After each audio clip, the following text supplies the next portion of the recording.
Unija srednjoškolaca Crne Gore u saradnji sa Centrom za stručno obrazovanje danas realizuje projekat Akcioni dan. Ovim projektom nastojimo da srednjoškolcima pružimo dodatna znanja i vještine u radu, a shodno obrazovnom profilu, dakle u onoj oblasti shodno obrazovnom profilu koji izučavaju. Projekat realizujemo ove godine kao pilot projekat samo na teritoriji Podgorice, već sljedeće godine planiramo da ovaj projekat proširimo i na druge gradove.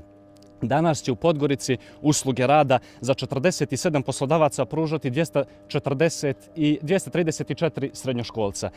Dakle, srednjoškolci će za taj svoj rad dobiti donaciju, odnosno dnevnicu, po učeniku 10 eura. Dnevnica će biti raspoređena, odnosno proslijeđena u poseban fond, odakle će se kasnije finansirati projekti učeničkih parlamenata. Šta govori ovaj projekat? Ovim projektom govorimo da su srednjoškolci spremni da rade za srednjoškolce. Dakle, oni su spremni da stiču nova znanja, dakle, praktično u onoj oblasti koju izučavaju i da pored toga rade za sebe. Oni današnjim radom zarađuju, da kažem, jednu dnevnicu koju ćemo kasnije u potpunosti iskoristiti za srednjoškolce. Dakle, ova financijska sredstva će u potpunosti biti preusmjerena za finansiranje projekata učeničkih parlamenata. Gdje će sve raditi?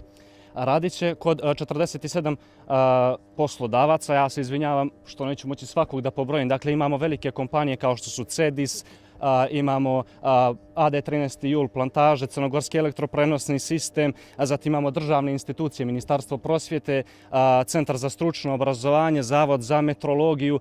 Pored tih imamo i manje poslodavce kao što su frizeri za učenike koji su u tom obrazovnom profilu, ugostiteljski objekti i sl. Dakle, ja se izvinjavam što ne mogu sve da pobrojim jer svakako veliki je spisak, njih je 47. Pored toga radit će i u nevladinom sektoru iz razloga što učenike opšteg obrazovnog profila, to su učenici gimnazije, nismo mogli tačno usmjeriti na neku oblast gdje mogu raditi, tako da će oni pored radnih mjesta koje je uprava škole za njih obezbijedila, raditi i u nevladinom sektoru. Jovana Bojović, tako? Da.